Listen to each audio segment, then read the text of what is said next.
All right. Shalom, shalom, shalom. Yabashim Ashai Barakatah. Before I begin this lesson, I'd like to give all praises, honor, and glory to Yahweh, Bahashem, Yahweh Shai, Bahashem, Ruach Kodash. I would like to say double honors to my teachers, the apostles, the bishops, and the elders of Great Millstone that rule well and teach well. And I'd also like to say shalom and salutations to the elect that's out there preaching His word in truth and sincerity. I'm the brother Shaquat, and I'm one of the brothers from the branch of Great Millstone, Montreal. And I'm back with another lesson. And this lesson that I'm going to be getting into today is going to be entitled Shrewd, right? To get right into it, that word shrewd in the Google, the definition of it in the Merriam-Webster, it means being shrewd means having or showing sharp, practical judgment. A shrewd person is typically astute, clever, and highly capable of assessing situations quickly to gain an advantage, right? So that's a trait that, um, we as men of the Lord are to possess, and is really going to work to our advantage to cultivate that trait, within us, because in this society, this current society, we're at a disadvantage, um, right? We're at a disadvantage in terms of, you know, position and status and so on and so forth.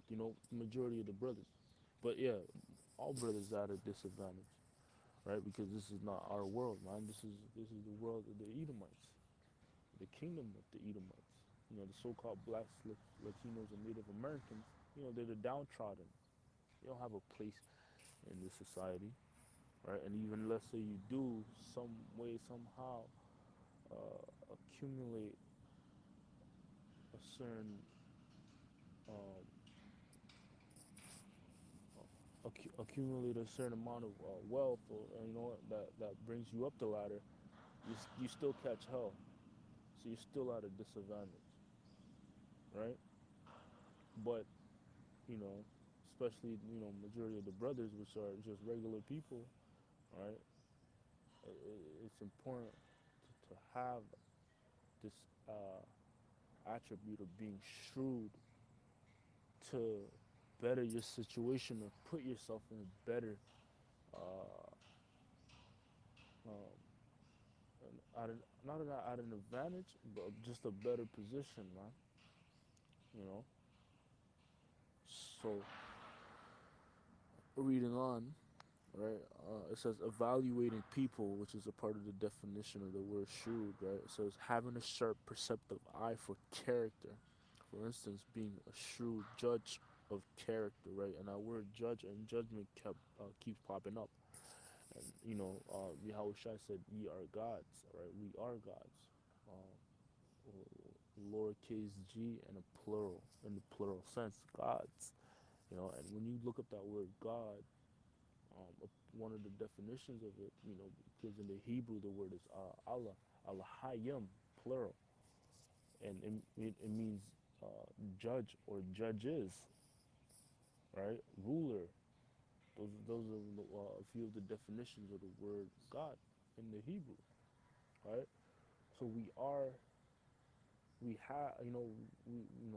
we as the sons of the Most High have that, you know, that mini Most High in us, and that's the ability to judge. You just have to draw it out of you and exercise it and sharpen the skill, right? And being in the society is the best opportunity to do that. Is the best chance to do that. The best time to do that, right? All right. So in this lesson, I wanted to get into, because it mentioned having a sharp, perceptive eye for character, right? For instance, being a shrewd judge of character, judging characters, judging, having a good judge of character, knowing how to deal with these people accordingly as well. That's having a good judgment of character, right? But in this lesson, I wanted to really deal with those that, um,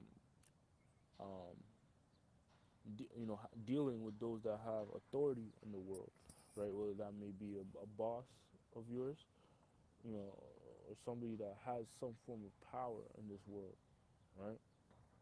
Learning how to deal with that specifically, right? Because the scriptures they do go into that, and this is for myself first and foremost, as always, right? And how to how to talk to them, how to handle, um, you know, their status per se.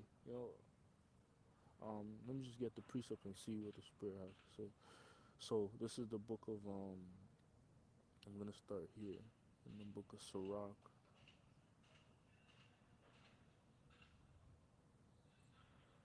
Sirach, yeah, bear with me.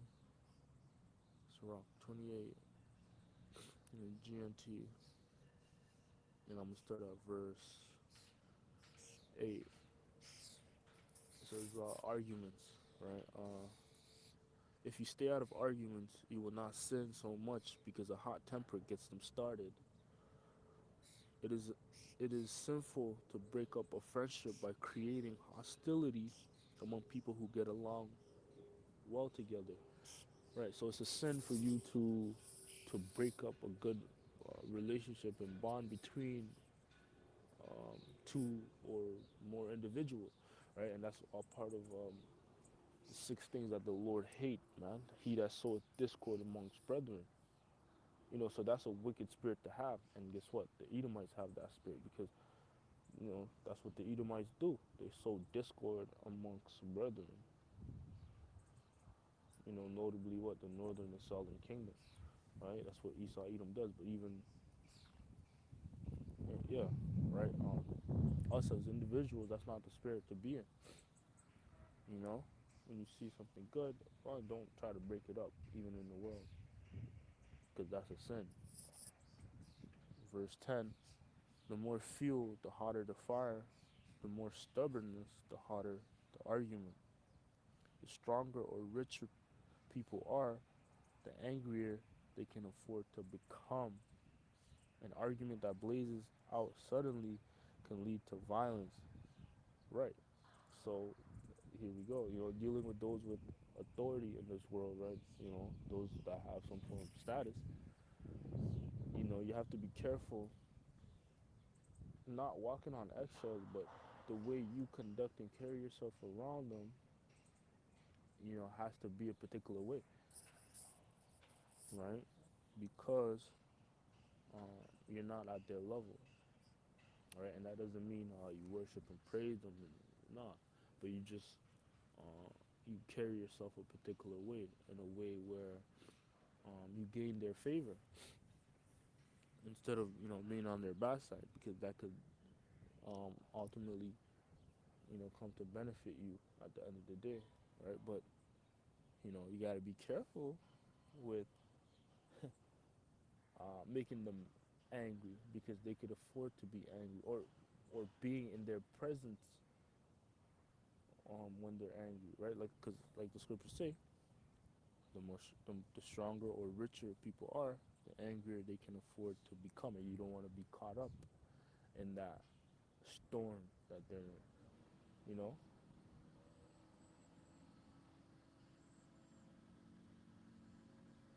right? So let's go from there to the book of Sirach 13 and verse 3. It says, if a rich person wrongs someone, he can afford to add insult to injury. But if a poor person is wrong, he is forced to apologize for himself, right? So he can afford to add insult to injury because, you know, he can um, use his resources um, to get out of that uh, situation, right? Because I looked up here in ChatGPT. It says, it gave me some examples. It says the billionaire sued the small business after already putting them out of business. He could afford to add insult to injury. The billionaire had the resources to pile on more hardship because it cost him very little.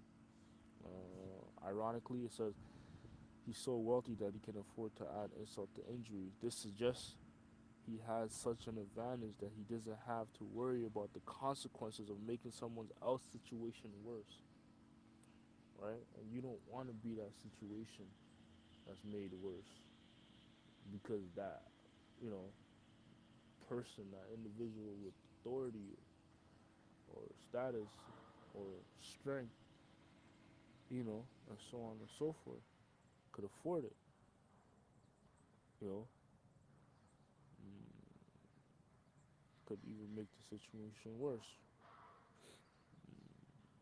right? So let's go from there to the book of. This is another great example of that in First Samuel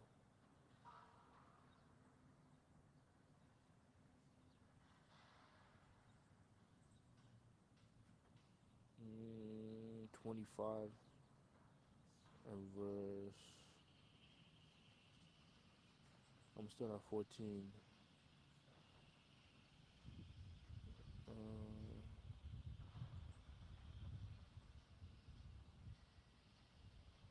yeah, but one of the young men told Abigail, Nabal's wife, saying, "Behold, David sent messengers out of the wilderness to salute our master, and he railed on them. But the men were very good to us, and we were not hurt, neither missed we anything, as long as we were conversing with them."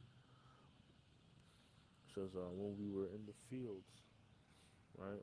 They were us, they were a law unto us, both by night and day, and all the while we were with them, keeping the sheep, right? So this is going into the account where King David, was seeking pretty much refuge and help from Nabal, which was a rich man. He had resources. He had things to offer, but guess what? He neglected to help King David, which King David was a king. He obviously had more resources than Nabal. But at that time, King David was, you know, he needed help from Nabal for that moment. And Nabal neglected King David's messengers. Man, he disrespected them and sent them away. He said, "Nah, who's David? Blah, blah, blah, blah, blah." Son of Jesse, he dissed King David, basically. Verse 17. Therefore, know and consider what thou wilt do, for evil is determined against our master and against all his household. For he is such a son of Belial that a man cannot speak them. So Nabal was an idiot, right? He's a fool, like his name says, because and he did not use tact and the attribute of being shrewd when dealing with King David, right? Because King David is mightier than him and richer than him, and King David could afford to be angry with Nabal, to be angry in that situation, both in might and wealth, right? So Nabal, being the fool that he is, didn't consider that, because if he would have been favorable, fav- or show favor to King David, then guess what? That would have worked to his favor. You never know. King David might have, you know, been really good to him. And the scriptures speak about that, man. The kindness of a king or something like that. Uh, you know. Um, Verse 18. Then Abigail made haste and took 200 loaves and 2 bottles of wine and 5 sheep ready dressed, and 5 measures of parched corn, and 100 clusters of raisins, and 200 cakes of figs, and laid them on asses. Right. So, when the servants of Nabal told his wife Abigail what had happened and how he had um, reacted and treated King David's men, she made haste to make that situation right. You know, she assessed the situation and perceived King, like the word shrewd, part of the definition was what? It was having a sharp, perceptive eye of character. For instance, a shrewd judgment of character. She knows who King David is. She's like, yo, King David is a man of prestige, you know? a man that's up there, authoritative figure, right? So you got to deal with them a particular way. You can't just. And she knew that. She knew Nabal did not do the right thing, right?